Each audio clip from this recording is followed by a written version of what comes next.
अस्सलाम वालेकुम। मेरा नाम हिरा अशरफ है। मैं लाहौर से ताल्लुक़ रखती हूँ।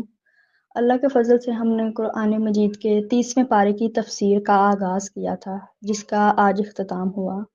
अल्हम्दुलिल्लाह अल्हम्दुलिल्लाह, कुरान मजीद को पढ़कर, समझकर एक अलग तरह का सुकून, एक खुशी महसूस हो रही है। पहले भी कुरान पाक पढ़ते थे, लेकिन वो सिर्फ़ पढ़ने तक महदूद था।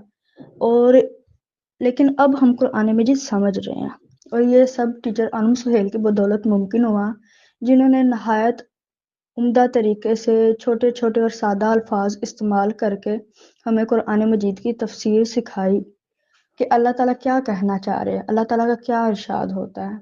ऐसे लोगों के लिए बस दिल से यही दुआ निकलती है कि अल्लाह ने दुनिया आखिरत दोनों में कामयाबी अता करें, क्योंकि ये लोग अल्लाह के खुद तो करीब होते ही होते हैं, लेकिन ये हमें भी अल्लाह के करीब कर देते हैं।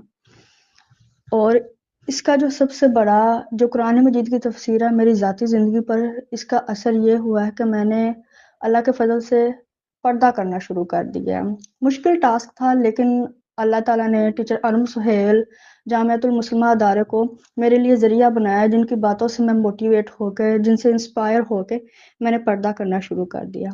अल्लाह ताला इनके वालिदैन को, इनकी अम्मी को जन्नतुल फिरदौस में आला मुकाम अता करे, और इनके वालिदैन को क़यामत के दिन सोने का ताज पहनाए, जिन्होंने इतनी अच्छी परवरिश अपनी बेटी की और वो आगे दीन का काम कर रहे हैं। इनकी वालदा ज़ाहिर बात है खुद भी मलका होंगी, तो आगे से उन्होंने शहज़ादी की तरबियत की है। अल्लाह ताला हमारी टीचर अनम सुहेल को दुनिया आखिरत दोनों में सुरखरू फरमाए, और जन्नत में हमें और जन्नत में इन्हें हजूर सल्लल्लाहु अलैहि वसल्लम का पड़ोसी बनाए। आमीन।